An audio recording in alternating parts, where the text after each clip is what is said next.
नमस्कार दोस्तों, स्वागत है मेरे YouTube channel the competitive view में।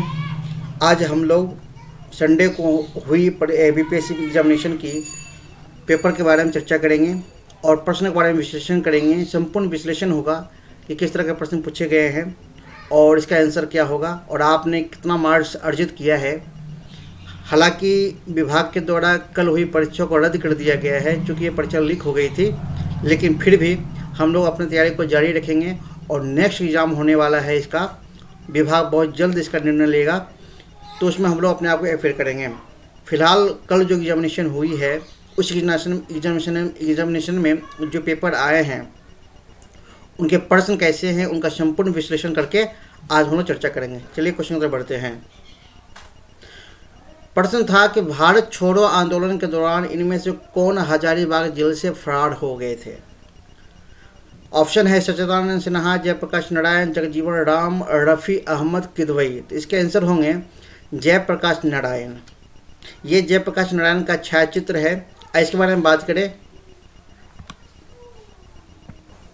अंग्रेज भारत छोड़ो आंदोलन के दौरान हजारीबाग जेल में जयप्रकाश नारायण के साथ बंद थे। उन दिनों आंदोलन में लोक नायक जयप्रकाश नारायण की सक्रियता और लोकप्रियता से अंग्रेज घबराए हुए थे, जैसा कि आपको पता होगा, पढ़े होंगे आप लोग। आंदोलन में उनकी भूमिका को लेकर जेल से भागने की जानकारी कुछ लोगों को ही थी और वे जेल से भाग गए थे। अगला क्वेश्चन है, भारतीय राष्ट्रीय कांग्रेस 1922 ईस्वी में जो आयोजित की गई थी उसके अध्यक्ष कौन थे। तो ऑप्शन है चित्तरंजन दास, हकीम अजमल खां, महात्मा गांधी, मौलाना अबुल कलाम आज़ाद। तो इसके आंसर हो जाएंगे ऑप्शन ए चित्तरंजन दास। ये चित्तरंजन दास का छायाचित्र है। इसके बारे में बात करें अगर, देशबंधु, इन्हें देशबंधु के नाम से भी जाना जाता था। इनका जन्म जो है 1870 में हुआ था, इनकी मृत्यु 1925 में हो गई थी। ये सुप्रसिद्ध भारतीय नेता, राजनीतिक, वकील, कवि, पत्रकार तथा भारतीय स्वतंत्रता आंदोलन के प्रमुख नेता थे। उन्होंने कई बड़े स्वतंत्रता सेनानियों के मुकदमे भी लड़े थे। ये भी जानकारियाँ आपको होनी चाहिए जो कि परीक्षा की दृष्टि से आपको बहुत महत्वपूर्ण होंगे। अगला क्वेश्चन है, 1946 में बनी अंतरिम सरकार में राजेंद्र प्रसाद के पास कौन सा विभाग था। देखिए दोस्तों, क्वेश्चन जो बीपीएससी पीटी में पूछा गया है वह बहुत ही हल्का, और हम समझते हैं कि जो थोड़ा बहुत भी तैयारी किए होंगे या ऊपर से भी तैयारी किए होंगे जिन्होंने भी, उनका ये पीटी क्वालिफाई आसानी से हो जाता। लेकिन अफसोस की बात है कि यह परीक्षा लीक होने की वजह से विभाग के द्वारा इसे रद्द कर दिया गया है। तो चलिए टॉपिक की तरफ बढ़ते हैं कि क्वेश्चन है कि 1946 में बने अंतिम सरकार में राजेंद्र प्रसाद के पास कौन सा विभाग था। तो ऑप्शन है वित्त, रक्षा, गृह, खाद्य एवं कृषि। तो इसके आंसर हो जाएंगे ऑप्शन डी खाद्य। राजेंद्र प्रसाद को खाद्य एवं कृषि विभाग अलॉट किया गया था। खाद्य और कृषि विभाग राजेंद्र प्रसाद और जवाहरलाल नेहरू के नेतृत्व में भारत के पहले अंतरिम मंत्रिमंडल में खाद्य और कृषि मंत्रालय जो है राजेंद्र प्रसाद को सौंपा गया था।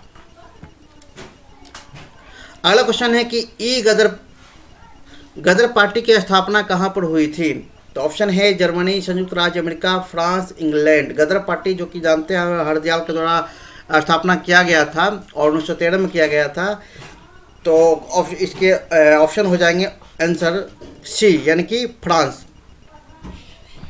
इसके बारे में बात करें, गदर पार्टी भारत को अंग्रेजों की पराधीनता से मुक्त कराने के उद्देश्य से बना एक संगठन था। इसमें अमेरिका, कनाडा, भारतीय ने 15 जुलाई 1913 सैन फ्रांसिस्को नगर में बनाया था। इसे प्रशांत तट का हिंदी संघ भी कहा जाता था।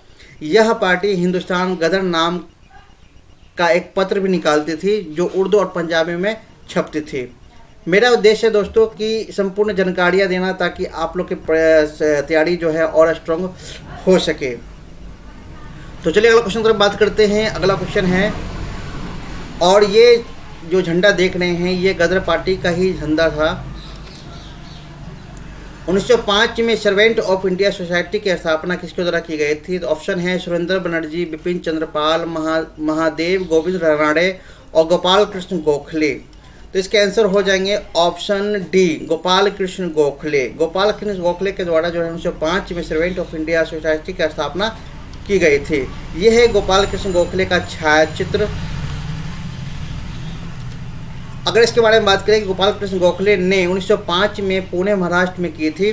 इसका उद्देश्य नौजवानों को सर्वजीवन के लिए प्रशिक्षित करना था। इस सोसाइटी के सदस्य आजीवन देश की सेवा करने के लिए कृतज्ञ रहा करते थे, वचनबद्ध रहा करते थे। सोसाइटी उनके परिवार के भरण पोषण के लिए 100 रुपये प्रतिमाह राशि दिया करती थी। तो ऐसी इसकी स्थापना का उद्देश्य था।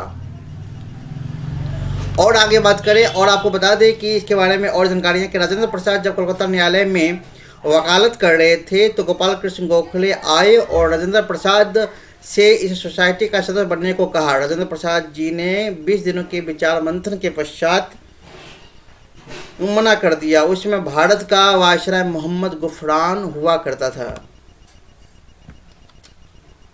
अगला क्वेश्चन है कि अनहैप्पी इंडिया पुस्तक के लेखक कौन हैं? तो ऑप्शन है बाल Gangadhar Tilak, Annie Besant, Lala Lajpat Rai, A.O.. Home. तो इसके आंसर हो जाएंगे ऑप्शन सी, लाला लाजपत राय। लाला लाजपत राय ने अनहैप्पी इंडिया पुस्तक की रचना की थी। ये है लाला लाजपत का छायाचित्र।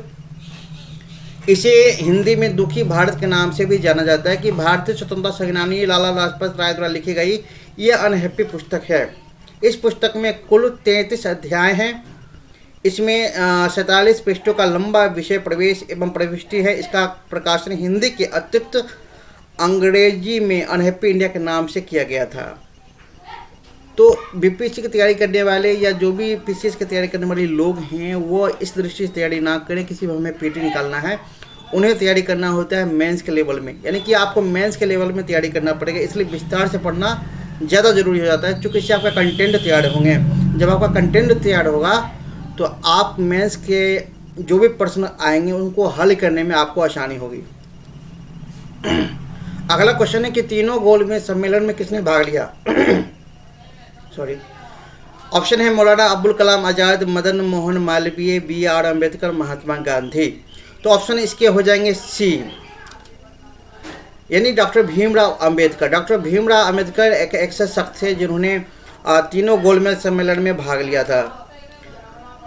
अंबेडकर और तेज बहादुर सप्रू ने तीनों गोलमेज सम्मेलनों में हिस्सा लिया। महात्मा गांधी ने दूसरे गोलमेज सम्मेलन में हिस्सा लिया था, जैसा कि आपको जानकारी होगी। अगला बात करते हैं अगला क्वेश्चन की तरफ। 1876 में इंडियन एसोसिएशन की स्थापना की थी किसने?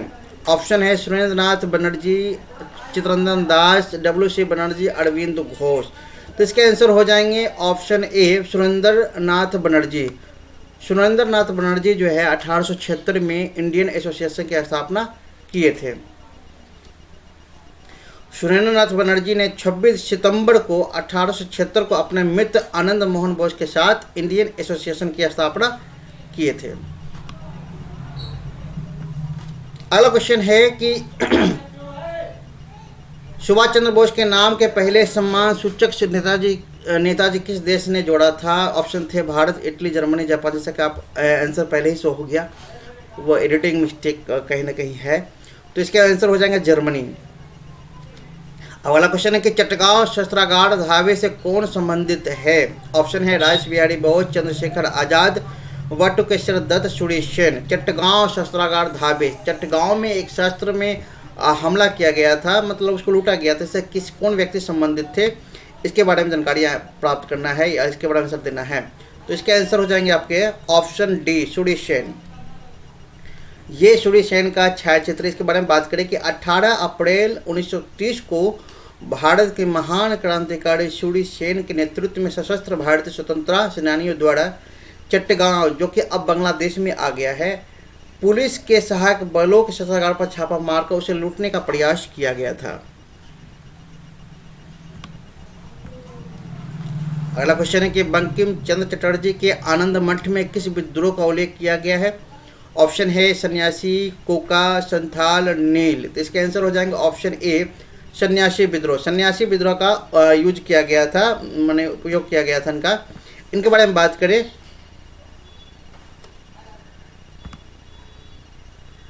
18वीं सदी के अंतिम वर्षों में 1770 से 1800 ईस्वी में अंग्रेजी शासन के विरुद्ध तत्कालीन भारत के कुछ भागों में सन्यासियों केना सरकार ने उग्र आंदोलन किए थे जिसे इतिहास में सन्यासी विद्रोह कहा जाता है। यह आंदोलन अधिकांशतः उस समय ब्रिटिश भारत के बंगाल और बिहार प्रांत में हुआ था।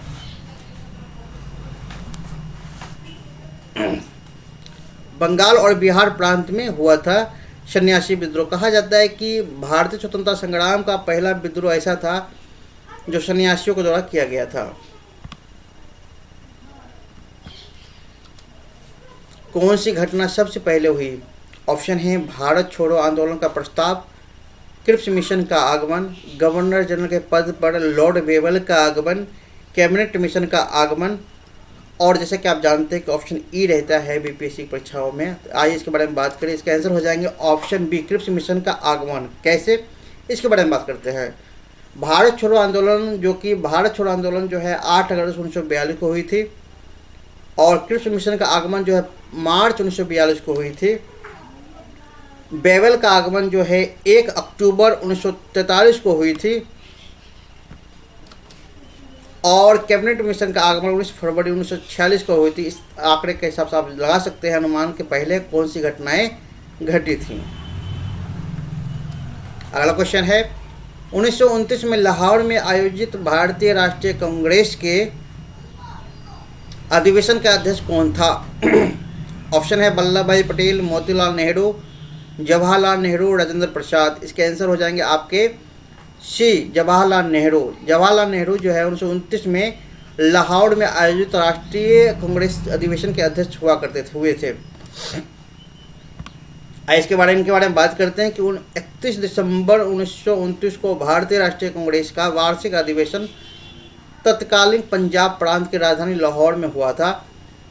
इस ऐतिहासिक अधिवेशन में कांग्रेस के पूर्ण स्वराज का घोषणा पत्र तैयार किया गया तथा पूर्ण स्वराज को कांग्रेस का मुख्य लक्ष्य घोषित करते हुए जवाहरलाल नेहरू को इस अधिवेशन का अध्यक्ष चुना गया था। तो इस तरह डिटेल्स जानना बहुत ज़रूरी है। आप लोग ऐसे सिर्फ ऑब्जेक्टिव टाइप क्वेश्चन से नहीं पढ़ सकते अगर पीसीएस निकालना है तो। चलिए अगला क्वेश्चन तरफ बढ़ते हैं। अगला क्वेश्चन है 1857 के विद्रोह के एक नेता कुंवर सिंह किस स्थान से संबंधित थे? ऑप्शन है ग्वालियर, जगदीशपुर, झांसी, मेरठ। तो इसके आंसर हो जाएंगे ऑप्शन बी, जगदीशपुर। बाबू कुंवर सिंह के बारे में तो आप लोग जानते ही होंगे, ये जगदीशपुर से संबंधित थे। आइए इनके बारे में विस्तार से जानें कि कुंवर सिंह का जन्म जो है 1777 में और हुआ था और इनकी मृत्यु 1858 में हो गई थी। 1857 के भारतीय विद्रोह के दौरान एक उल्लेखनीय नेता थे। वह वर्तमान में जगदीशपुर की शाही उजनिया पंबार राजपूत घर से संबंधित थे। वर्तमान में भारत के बिहार भोजपुर जिले का हिस्सा बना हुआ है, ये भी जानना आपको जरूरी है। अगला क्वेश्चन है कि चंपारण सत्याग्रह से कौन संबंधित नहीं है? ऑप्शन है जेबी कृपलानी, राजकुमार शुक्ला, राजेंद्र प्रसाद, राम मनोहर लोहिया। जैसा कि हम जानते हैं कि राजकुमार शुक्ल ने ही गांधी जी को चंपारण आंदोलन में शामिल होने के लिए न्योता दिया था और जेबी कृपलानी और राजेंद्र प्रसाद साथ में आए थे। ऑप्शन डी इसमें आ रहा है और सिर्फ ऑप्शन डी राम मनोहर लोहिया जो है वो इनके साथ नहीं थे, तो ऑप्शन डी इनके आंसर हो जाएंगे। आइए इनके बारे में विस्तार से बात करें। महात्मा गांधी ने अप्रैल 1917 में गणेश शंकर विद्यार्थी के कहने पर और राजकुमार शुक्ला के निमंत्रण पर, मतलब गणेश शंकर विद्यार्थी ने इनको कहा ठीक है आप जा सकते हो और निमंत्रण दिया था राजकुमार शुक्ला। देखिए ये क्वेश्चन में 2 पॉइंट्स आ गए, ये भी याद रखना बहुत जरूरी है। बिहार के चंपारण के नील कृषकों की स्थिति का जायजा लेने के लिए पहुंचे थे। अगला क्वेश्चन है कीट भक्षी पौधे मिट्टी में किसकी कमी से उगते हैं? ये क्वेश्चन बीपीएससी में पूछा गया है। कीट भक्षी पौधे मिट्टी में किसी कमी से उगते हैं? तो ऑप्शन है पानी, मैग्नीशियम, नाइट्रोजन, कैल्शियम। जो देखिए कीट भक्षी जो पौधे होते हैं उनके पौधों में नाइट्रोजन की कमी हो जाती है और नाइट्रोजन की कमी होने की वजह से ही वह कीट भक्षी बन जाते हैं। तो ऑप्शन इसका सी हो जाएगा, नाइट्रोजन की कमी की वजह से। आइए इसके बारे में बात करें। यह है कीट भक्षी पौधे। कीट भक्षी पौधे मांसाहारी पौधे होते हैं जो अपने पोषक तत्वों को कीड़ों को फंसाकर और प्रोटोजुआ या अन्य एंथ्रोपोड के सेवन से प्राप्त करते हैं। वे नाइट्रोजन कमी वाली मृदा में उगते हैं और ड्रेजर, नेप्टेस, डायनोन आदि जैसे विभिन्न कीड़ों में नाइट्रोजन की प्राप्त करते हैं, मतलब नाइट्रोजन को प्राप्त करने के उद्देश्य से ही ये कीड़े का भक्षण करते हैं। अगला क्वेश्चन है कि पौधों का तना पौधे के सभी हिस्सों में भोजन वितरित करने में तथा डैश में भी मदद करता है। ऑप्शन है भोजन के भंडारण में, पौधे के आकार देने में, शोषण में, प्रकाश संश्लेषण में। तो इसके आंसर हो जाएंगे ऑप्शन ए, भोजन के भंडारण में। आइए बात करें इसके बारे में कि पत्तियों द्वारा संश्लेषित भोजन अंततः पौधों के विभिन्न भागों में मंडल के रूप में संगठित हो जाता है। अब तक हमने जो क्रियाकलाप के लिए उनसे हमने देखा कि तना पत्तियों को जल पहुंचाता है, पत्ती का जल उपयोग और अपना भोजन बनाने की करती है, पत्तियों से जल की कुछ मात्रा का आहार वाष्प उत्सर्जन द्वारा भी हो जाता है। अगला क्वेश्चन है कि आधान यानी कि ट्रांसफ्यूजन में रक्त न केवल रक्त के प्रकार में बल्कि डैश में भी संगठन होना चाहिए। ऑप्शन है आरएच कारक, सफ़ेद कोशिकाओं की संख्या, लाल कोशिकाओं की संख्या, दाता और प्राप्तकर्ता के वंश। तो इसके ऑप्शन हो जाएंगे ए, आरएच। अगला क्वेश्चन है कि पीयूष यानी कि पिट्यूटरी ग्रंथि कहाँ होती है। ऑप्शन है आंत में, लीवर में, किडनी में, मस्तिष्क में। तो इसके आंसर हो जाएंगे आपके डी यानी कि मस्तिष्क में होते हैं। पिट्यूटरी ग्रंथि जो है वो मस्तिष्क में होता है। आइए इसके बारे में बात करते हैं। पीयूष ग्रंथि या पिट्यूटरी ग्रंथि या पीयूषिका एक अंतःस्रावी ग्रंथि है जिसका आकार एक मटर के दाने जैसा होता है और वजन जो है 0.6 ग्राम होता है। यह मस्तिष्क के तल पर हाइपोथैलेमस के निचले हिस्से से निकला हुआ उभरा है और यह एक छोटी अस्थिमय गुहा में ऋतनिकाय रज्जु में ढका हुआ होता है। तो ये जानकारियाँ भी जानना आपके लिए बहुत ही महत्वपूर्ण है। अगला क्वेश्चन है कि गर्भ में भ्रूण के विकास को जानने के लिए निम्नलिखित में से किस किरणों या तरंगों में किसका उपयोग किया जाता है। तो ऑप्शन है एक्स किरणें, सूक्ष्म तरंगे, पराध्वनि तरंगे, परावैगनी किरणें। इसके आंसर हो जाएंगे ऑप्शन सी, पराध्वनि तरंगे। पराध्वनि तरंगे के द्वारा जो है गर्भ में शिशुओं की स्थिति के बारे में चर्चाएं होती हैं या जानकारियां प्राप्त की जाती हैं। अल्ट्रासाउंड परीक्षण में उच्च आवृत्ति की ध्वनिया तरंगे का इस्तेमाल किया जाता है तथा इन तरंगों की मदद से शरीर के अंदर की तस्वीरें निकाली जाती है। अल्ट्रासाउंड या सोनोग्राफी भी कहते हैं। सुरक्षित स्कैन होते हैं क्योंकि इनमें विकिरण की जगह ध्वनि तरंगे का इस्तेमाल किया जाता है। पराध्वनि तरंगे का इस्तेमाल इसमें किया जाता है। अगला क्वेश्चन है कि सार्वभौमिक स्वीकार्य रक्त समूह कौन से हैं। ए, बी, ए बी या ओ। तो इसके आंसर हो जाएंगे ऑप्शन सी यानी कि ए बी। ए बी जो है स्वीकार है, मतलब ये सभी तरह से रक्त को ऑब्जर्व कर लेते हैं, ऐसी तरंगे होती हैं। इसके बारे में अगर बात करें कि ए बी प्लस रक्त समूह है जो कि सार्वभौमिक स्वीकार है क्योंकि इसमें दोनों प्रकार के एंटीजन ए और एंटीजन B1 AB प्लस के रक्त समूह वाले लोग किसी भी रक्त समूह के व्यक्ति को रक्त स्वीकार करने की क्षमता रखते हैं। अगला क्वेश्चन है कि निमोनिया एक संक्रमण है या किसको संक्रमित करता है। ऑप्शन है तंत्रिका का, रक्त का, त्वचा का, फेफड़ों का। तो इसके आंसर हो जाएंगे ऑप्शन डी, फेफड़ों का। ये फेफड़ों का संक्रमण करती है। और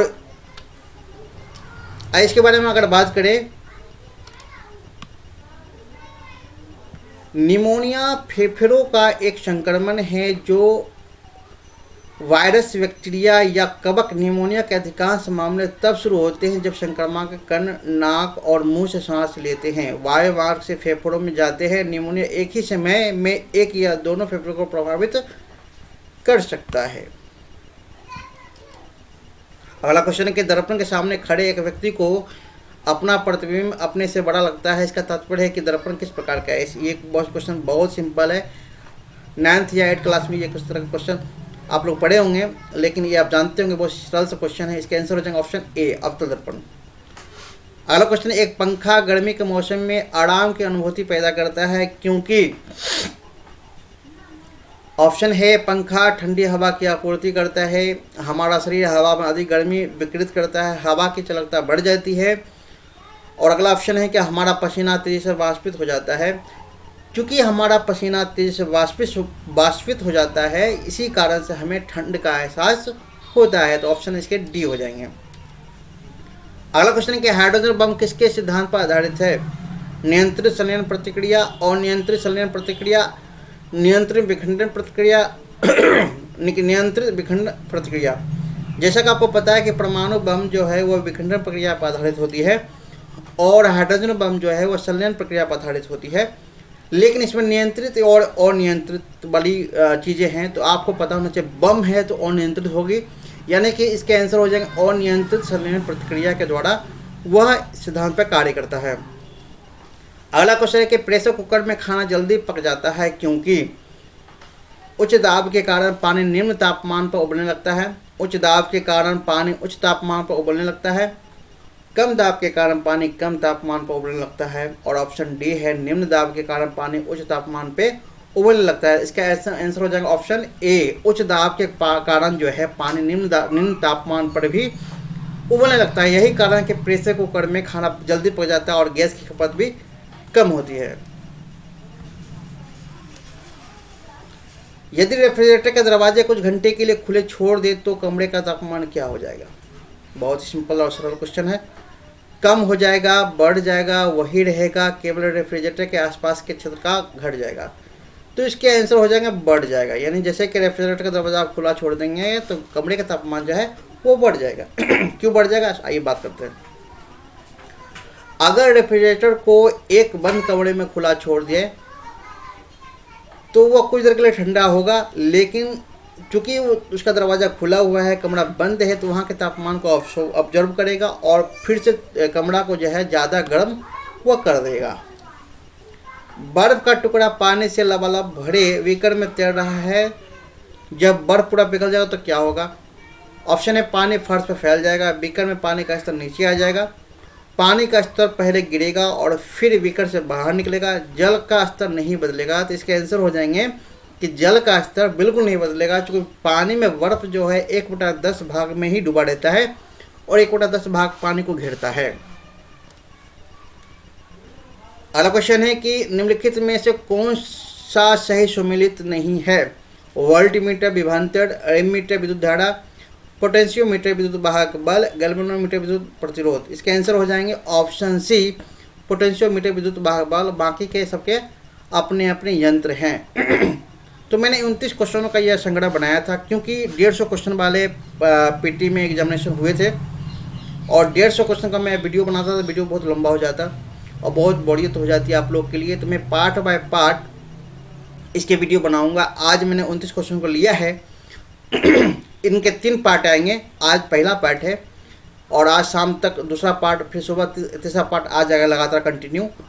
तो आपके इस तरह 150 क्वेश्चन का संपूर्ण विश्लेषण हो जाएगा। और हाँ, इसमें 10 क्वेश्चन मैथमेटिक्स का भी था, तो 10 क्वेश्चन जो मैथमेटिक्स के हैं उसके मैं अलग से वीडियो बनाऊंगा 10 क्वेश्चन का, ताकि उसे बोर्ड पर बनाने में आसानी होगी और आप लोग समझाने में आसानी हो जाएगी। इस तरह से नहीं हो पाएगा तो उसे बोर्ड पर जाकर बनाना पड़ेगा।